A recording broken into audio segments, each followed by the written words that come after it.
Assalamualaikum warahmatullahi wabarakatuh. Innal hamdalillah nahmaduhu wa nasta'inuhu wa nastaghfiruh wa na'udzu billahi min shururi anfusina wa min sayyiati a'malina. May yahdihillahu fala mudilla lahu wa man yudlil fala hadiya lahu. Asyhadu an la ilaha illallah wa la syarika lah wa asyhadu anna Muhammadan abduhu wa rasuluh. Allahumma salli wa sallim wa barik ala Muhammadin wa ala alihi wa ashabihi ajma'in. اللهم علمنا ما ينفعنا وانفعنا بما علمتنا وزدنا علما اللهم تقبل منا إنك أنت السميع العليم وتب علينا إنك أنت التواب الرحيم رب اشرح لي صدري ويسر لي أمري واحلل عقدة من لساني يفقهوا قولي فإن أصدق الحديث كتاب الله وخير الهدى هدى محمد صلى الله عليه وسلم وشر الأمور محدثاتها وكل محدثة بدعة وكل بدعة ضلالة وكل ضلالة في النار. Alhamdulillah, tiada hentinya kita memuji Allah Subhanahu wa taala Rabbul Alamin atas segala nikmat yang dilimpahkan kepada kita. Kita bermohon kepada Allah Subhanahu wa taala semoga Allah Subhanahu wa taala senantiasa memberikan taufik dan hidayahnya kepada kita semua untuk senantiasa istiqamah di atas sunnahnya Nabi alaihi salatu wassalam. Dan kita bermohon kepada Allah Subhanahu wa taala semoga Allah Subhanahu wa taala selalu dan senantiasa mempermudah semua urusan kita, menyelesaikan semua permasalahan yang kita hadapi dan memberikan solusi atas setiap perkara yang kita tertahan oleh perkara tersebut. Karena Allah Subhanahu wa taala adalah sebaik-baik bahkan satu-satunya tempat bergantung yang kita pantas bergantung kepadanya, yang pantas kita bermohon kepadanya, yang pantas kita meminta pertolongan kepadanya, Allah Subhanahu wa taala. Ya. Makanya para salaf dulu bahkan ketika sendal mereka putus pun mereka minta kepada Allah Subhanahu wa taala. Bahkan yang sendalnya putus pun mereka minta kepada Allah Subhanahu wa taala. Saking bergantungnya mereka kepada Allah Subhanahu wa taala. Kemudian yang tak kalah penting adalah kita perhatikan diri kita pasca Ramadan. Kadang-kala kita lalai dalam persoalan ini. Oleh karena itu, kata para ulama, ya, jangan sampai kita hanya menjadi hamba Ramadan. Karena yang kita sembah pada bulan Ramadan dan yang kita sembah di luar bulan Ramadan itu sama. Maka jangan hanya menjadi hamba Ramadan saja. Maka kita mesti introspeksi diri gitu loh. Pasca Ramadan, bagaimana diri kita? Kita masing-masing perhatikan, kita evaluasi, kita lakukan perbaikan.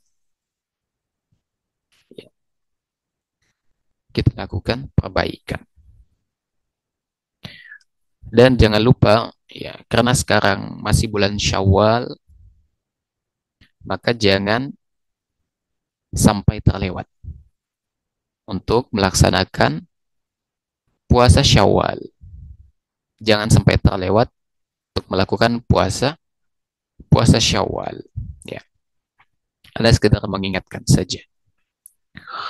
Salam dan taslim semoga senantiasa tersampaikan kepada junjungan kita Nabi besar Muhammad sallallahu alaihi wasallam.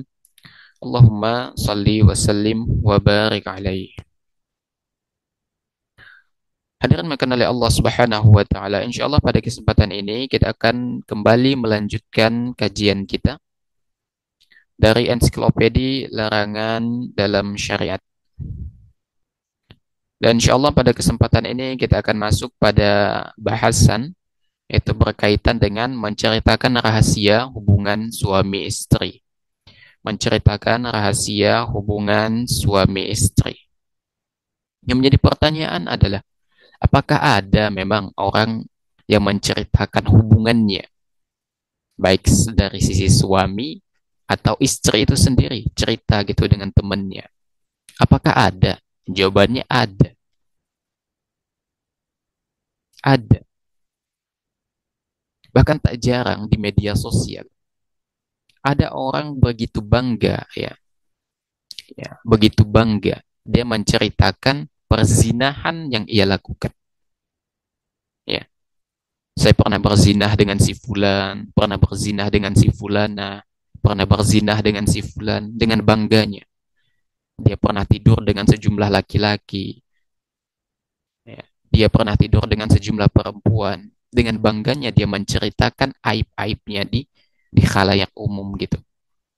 Direkam, diupload kemudian, dan akan terus itu ditonton sampai kapanpun. Jadi memang ada sebagian orang yang Anda nggak tahu apa motifnya, apakah karena bangga gitu atau kehabisan topik, kita nggak tahu. Cerita gitu ya, ujung-ujungnya masuk dalam hal yang sensitif. Kan menceritakan hubungan suami istri itu sesuatu yang sensitif gitu. Itu sensitif ya, dan memalukan ya. Hubungan suami istri itu bukan sesuatu yang memalukan selama itu sah gitu kan. Tapi yang memalukan dan menjijikan adalah menceritakannya kepada orang lain. Menceritakannya kepada orang lain. Ya. Kecuali memang ada kondisi yang memang kita harus menceritakannya. Karena ada kondisi gitu loh. Di mana itu harus diceritakan. Itu pun bukan diceritakan secara spesifik. Akan tetapi diceritakan secara umum pada poin-poin yang memang perlu untuk disampaikan misalnya. Misalnya dalam pengobatan misalnya. Atau konsultasi kepada orang alim berkaitan dengan persoalan-persoalan dalam hubungan biologis misalnya. Itu pun bukan berarti diceritakan secara spesifik, oh saya melakukan begini, kemudian saya melakukan begini, enggak begitu, akan tetapi diceritakan secara umum. Itu dalam konteks jika memang ada keperluan di situ. Ya, atau misalnya suaminya itu tidak bisa melayani istrinya dengan maksimal, ya, karena impoten, mohon maaf misalnya. Bisa, ya. Dia bertanya kepada dokter misalnya, minta solusi, minta kasih pendapat, bertanya kepada orang alim, tapi dia tidak boleh menceritakan secara spesifik. Dia hanya menceritakan pada aspek-aspek yang memang perlu untuk disampaikan gitu. Ya. Nah, yang terlarang di sini adalah kita menceritakan hubungan biologis tanpa ada keperluan. Ya. Apakah misalnya lagi asik ngobrol gitu kan dengan teman misalnya. Tiba-tiba masuk pada topik ini. Ini kan nggak ada keperluan di situ. Nggak ada keperluan. Ya. Makanya ada memang sebagian orang gitu loh. Bahkan lebih parahnya dia membagikan kisahnya itu di media sosial. Dibuat status misalnya. Atau memang dia tidak menceritakan secara vulgar, akan tetapi secara tersirat dari postingan-postingan begitu berkaitan dengan hubungan biologisnya dengan suaminya. Maka ini adalah sesuatu yang memalukan, merusak harga diri. Masa hubungan yang seharusnya di privat dijadikan publik. Ini kan orang kurang kerjaan seperti ini. Oleh karena itu, kita harus sadar diri bahwa tidak semua dari diri kita itu harus dipublikasikan. Pasti ada aspek-aspek yang harus diprivasi, diprivat. Karena itu berkaitan dengan kehormatan kita, begitu. Ya. Makanya Ini adalah di antara kerusakan di zaman sekarang, ya, di mana ada seorang istri yang menceritakan hubungan biologisnya dengan suaminya. Ada seorang suami yang menceritakan hubungan biologisnya dengan istrinya tanpa ada keperluan dan tanpa ada faedah sedikit pun. Ya. Tanpa ada keperluan dan tanpa ada faedah sedikit pun. Ya. Nah, sebenarnya ini sesuatu yang cukup menggelitik ya.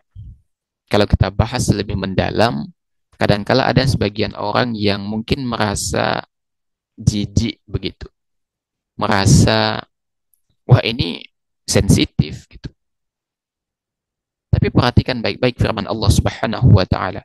A'udzubillahi minasyaitonir rajim. Innallaha la yastahyi ay yadriba mathalan ma ba'udatan fama fawqaha. Allah mengatakan sesungguhnya Allah itu tidak malu menunjukkan keagungannya dengan mengambil perumpamaan berupa nyamuk. Maka tentu lebih tidak malu lagi jika contohnya itu lebih besar dari nyamuk. Ini Al-Baqarah ayat 26. Jadi Allah Subhanahu wa taala ya, ketika kita mempunyai sebuah permasalahan dan kita sebenarnya malu untuk mengutarakannya, ketahuilah Allah Subhanahu wa taala tidak malu untuk menerangkan hal itu. Ya. Maka mungkin sebagian dari kita malu misalnya ingin konsultasi kepada alim berkaitan dengan kondisi suami atau istri gitu kan. Kurang kurang puas misalnya gitu kan. Malu. Bagaimana solusinya? Ya. Tentunya kita bertanya secara umum gitu loh. Atau kalau bisa no name ya, tanpa nama. Maka jangan pernah kita malu ya kalau kita ingin mempertanyakan sesuatu yang berkaitan dengan masalah agama kita gitu loh. Karena Allah nggak malu untuk menjelaskannya. Allah nggak malu. Dan Allah bisa membuat perumpamaan yang mungkin kita anggap remeh dari seekor nyamuk gitu loh. Maka ketika kita mempunyai sebuah permasalahan yang berkaitan dengan kehidupan, maka jangan pernah malu kita untuk mempertanyakan hal tersebut. Jangan pernah malu gitu loh. Ya, termasuk misalnya ketika misalnya ada seseorang yang menjelaskan bagaimana adab-adab dalam hubungan biologis misalnya. Tidak boleh begini, tidak boleh begitu. Ini kan kalau dibahas dalam forum umum, ini kita merasa malu gitu loh ya. Agak gimana gitu, nggak malu, agak agak lain aja gitu. Karena privasi gitu kan. Tapi satu poin yang perlu kita catat bahwa aturan ini datangnya dari Allah gitu loh. Dan Allah nggak malu menjelaskannya kepada kita. Maka kita jangan malu untuk mempelajari dan menyampaikannya kepada orang lain. Ya. Hadirin mengenali Allah Subhanahu wa taala. Ya. Jadi menceritakan hubungan biologis istri ataupun suami yang menceritakan hubungan biologis, ketahuilah bahwasanya ini adalah perbuatan yang dikecam oleh Nabi alaihi salatu wassalam. Menceritakan hubungan biologis adalah perbuatan yang dikecam oleh Nabi alaihi salatu wassalam. Kata Nabi alaihi salatu wassalam, "Inna min asyarin nasi indallahi manzilata yaumal qiyamah ar-rajula yufdi ila mura'atihi wa tufdi ilaihi thumma yanshuru sirraha." Kata Nabi alaihi salatu wasallam, sesungguhnya manusia yang paling jelek kedudukannya di sisi Allah pada hari kiamat adalah ketika seseorang itu melakukan biologis dengan istrinya ataupun istri yang melakukan biologis dengan suaminya. Kemudian suami menyebarkan rahasia istrinya. Ini diriwayatkan oleh Muslim. Jadi kata Nabi alaihi salatu wasallam, orang yang menceritakan hubungan biologisnya tanpa ada faedah dan keperluan, maka pada hari kiamat dia kedudukannya adalah orang yang paling buruk di sisi Allah Subhanahu wa taala. Dan ini kita jadikan sebagai barrier ya, kita jadikan sebagai rem. Jangan bermudah-mudahan di dalam menceritakan hubungan biologis antara suami dan istri. Ya. Kemudian ya dinukil sebagaimana ditulis oleh Syekh At-Tahlawi, ya. Kata Nabi alaihi salatu wasallam, pernah suatu ketika Nabi alaihi salatu wasallam menyampaikan atau bersabda gitu kan. Kata Nabi alaihi salatu wasallam, barangkali ada seorang laki-laki antara kalian yang menceritakan apa yang diperbuatnya bersama istri, atau ada seorang istri yang menceritakan apa yang diperbuatnya dengan suaminya. Maksudnya hubungan biologis. Lalu semua sahabat terdiam. Lalu perawi hadis mengatakan, ya, benar demi Allah wahai Rasulullah, para pria dan para wanita itu melakukannya. Ya. Lalu Nabi alaihi salatu wasallam mengatakan, "Fala taf'alu fa inna dzalika mithlu syaitani laqiya syaitanatan fi tariqi farashiyaha wan nasu yanzuruna." Kata Nabi, jangan lakukan itu. Jangan ceritakan hubungan biologis kalian. Sebab kata Nabi SAW, perbuatan itu layaknya perbuatan syaitan laki-laki yang bertemu dengan syaitan perempuan di jalan. Kemudian mereka melakukan hubungan biologis. Sedangkan orang-orang melihatnya. Ya, ini diriwayatkan oleh Ahmad dan dihasankan oleh Syekh Al-Albani. Jadi kata Nabi SAW, orang yang menceritakan hubungan biologisnya itu seumpama syaitan yang melakukan hubungan biologis di jalan dan disaksikan oleh orang banyak. Maksudnya apa? Ketika kita menceritakan hubungan biologis kita, maka kata Nabi SAW, seolah-olah orang yang mendengar cerita kita itu menyaksikan hubungan biologis kita. Dan itu diumpamakan dengan perbuatan syaitan. Oleh karena itu, jangan pernah menceritakan dan privat, tutup serapat-rapatnya. Jangan sampai mulut kita terbuka untuk menceritakan hubungan biologis kita. Ini kadangkala juga yang banyak ya kita temukan yang mau nikah misalnya. Dia posting tuh fotonya di media sosial. Terus banyak yang komen tuh biasanya tuh, jangan lupa ya nanti malam siaran langsung, jangan lupa nanti malam ya, apa segala macam gitu. Ini memalukan sekali. Ini memalukan. Kenapa demikian? Karena ada upaya untuk mempublikasi yang seharusnya privasi. Oleh karena itu kalau Anda temukan yang seperti itu di media sosial, itu sangat-sangat menjijikan sekali. Sangat-sangat menjijikan sekali. Ya. Tapi antum jangan salah faham. Yang Anda maksudkan menjijikan di sini bukan hubungan biologisnya. Ya. Itu ibadah. Hubungan biologis itu ibadah kalau halal gitu kan. Yang buruk itu menceritakannya kepada orang lain tanpa ada faedah atau keperluan. Ya. Ini perlu dicatat. Ya. Oleh karena itu seorang istri ataupun seorang suami itu tidak boleh menceritakan biologis mereka gitu, kecuali pada hal yang memang di situ diperlukan. Itu pun tidak secara detail. Maka kalau sampai seseorang itu menceritakan hubungan biologisnya, maka orang yang mendengar cerita itu berdasarkan hadis Nabi tadi seolah-olah mereka juga turut menyaksikan hubungan biologis itu. Ya, seolah-olah dia menyaksikan hubungan biologis tersebut. Ya. Hadirin makanan oleh Allah Subhanahu wa taala.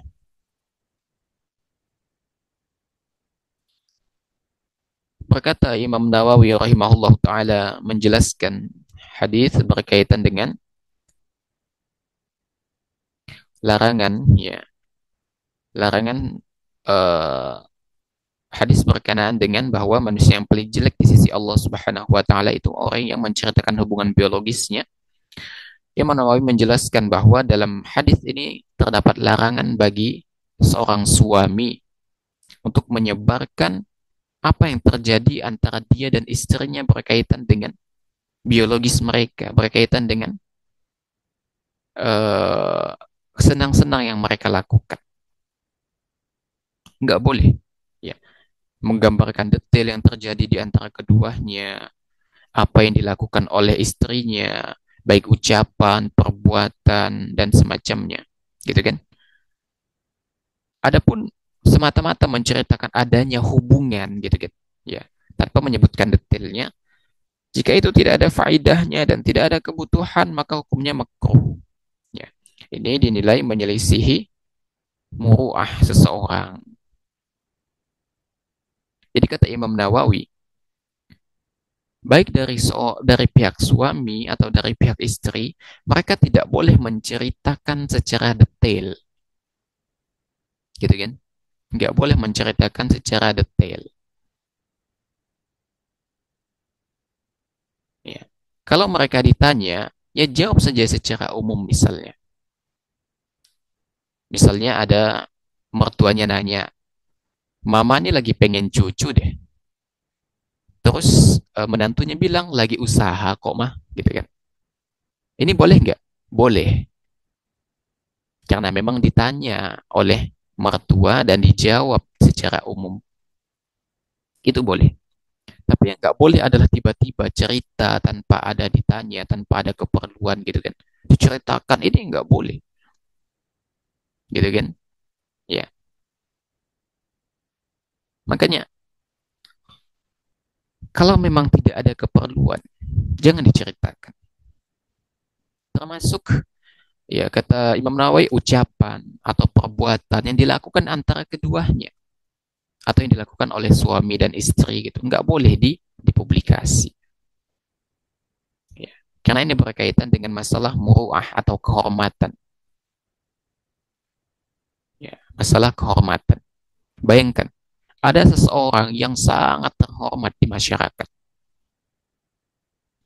karena ada sesuatu yang privasi terpublikasi dan itu berkaitan dengan kepribadian dan dalam konteks negatif, maka rusak harga dirinya di masyarakat.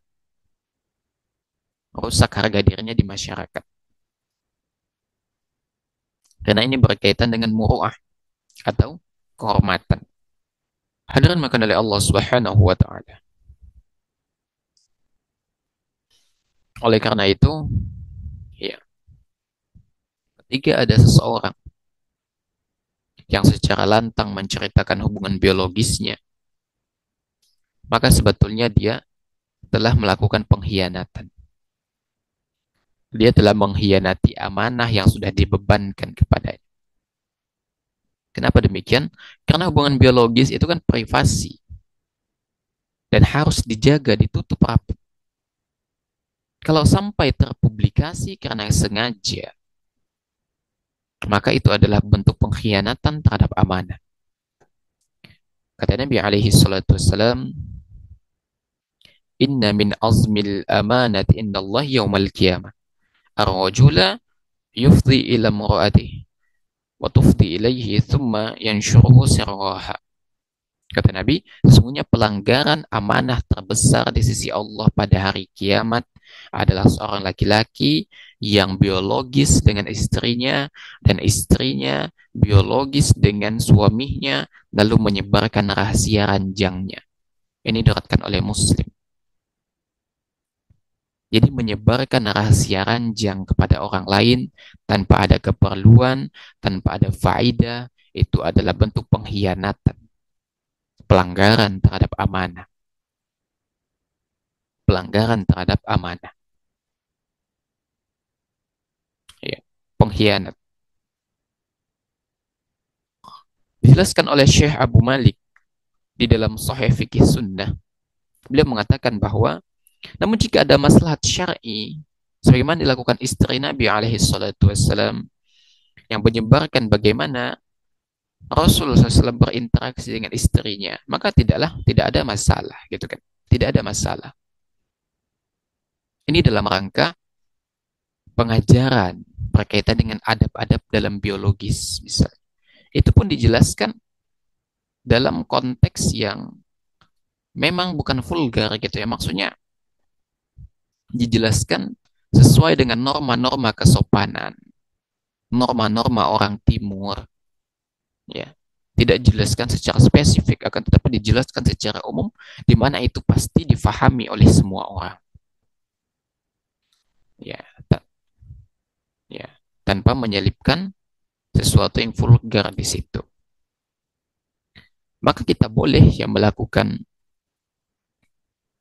pengajaran, misalnya pendidikan berkaitan dengan masalah seksualitas, itu boleh.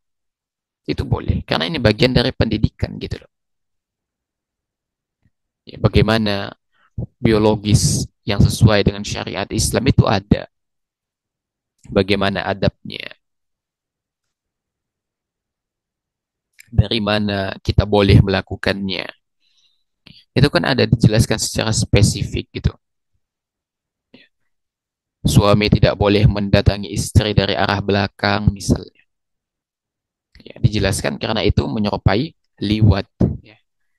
Menyerupai ya, homoseksual. Dan seterusnya dan seterusnya. Ini bagian dari adab. Ini bagian dari adab gitu. Maka tidak ada masalah. Dan kita menjelaskannya pun secara umum, ya. Dan tetap melihat pada norma-norma yang berlaku. Oleh karena itu seorang muslim dan muslimah mestinya hanya mengatakan yang baik-baik saja di dalam pergaulannya. Tidak boleh dia berbicara kotor, berbicara kasar, itu nggak boleh. Atau berbicara sesuatu yang nggak ada faedahnya.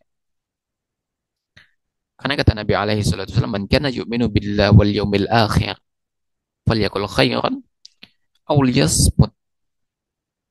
Barang siapa yang beriman kepada Allah dan hari akhir, ya, maka hendaknya dia berkata baik atau diam. Kalau benar seseorang itu beriman kepada Allah dan hari akhir, hendaknya dia berkata baik atau diam. Maka kita hanya punya punya dua opsi. Kalau kita tidak bisa mengucapkan kebaikan, sebaiknya kita diam. Minimal mubah lah. Kebaikan sampai mubah. Di bawah mubah, diam. Oleh karena itu, jika seseorang itu benar di dalam menjalani kehidupannya sesuai dengan kehidupan seorang muslim sejati, mestinya dia memperhatikan aspek-aspek ini begitu.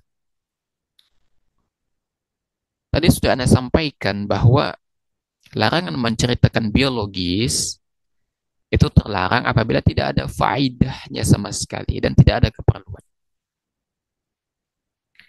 Kalaupun ada keperluan atau kebutuhan, maka itu boleh. Sebatas pada hal yang perlu diceritakan dan diceritakan secara umum dengan tetap memperhatikan norma yang berlaku. Ya. Ini sebagaimana dijelaskan oleh Imam Nawawi rahimahullahu taala. Beliau menjelaskan bahwa jika memang ada kebutuhan untuk menceritakan hubungan biologis gitu kan. Misalnya ada seorang suami yang menceritakan bahwa suaminya, istrinya itu enggan untuk melayaninya begitu. Atau istri yang menyebutkan bahwa suaminya itu lemah, ya, mohon maaf, impoten misalnya. Sehingga tidak mampu melakukan tugas suaminya, melakukan biologis gitu kan. Atau yang semacam itu. Maka ini tidaklah makruh, ya. Tidaklah makruh menyebutkannya. Maksudnya tidak diharamkan gitu loh. Ya. Karena Nabi alaihi salatu wasallam juga pernah melakukan hal tersebut. Ya. Misalnya Nabi alaihi salatu wasallam pernah bertanya kepada Abu Talhah, "A'rastul lailah?" Apakah semalam engkau berjima, kata Nabi. Ya. Dan perkataan Nabi alaihi salatu wasallam kepada Jabir, ya. Di mana Nabi SAW memotivasi agar Jabir segera mempunyai anak gitu. Ya. Maka kalau memang ada keperluan itu boleh. Itu boleh, misalnya ibu atau mertua orang tua minta cucu, ya udah, lagi usaha mah gitu. Lagi usaha apa itu nggak ada masalah. Itu kan secara umum dan memang diperlukan di situ karena ditanya gitu kan. Atau misalnya ada masalah gitu kan, konsultasi ke dokter, maka boleh diceritakan sebatas yang perlu saja. Sebatas yang perlu saja dan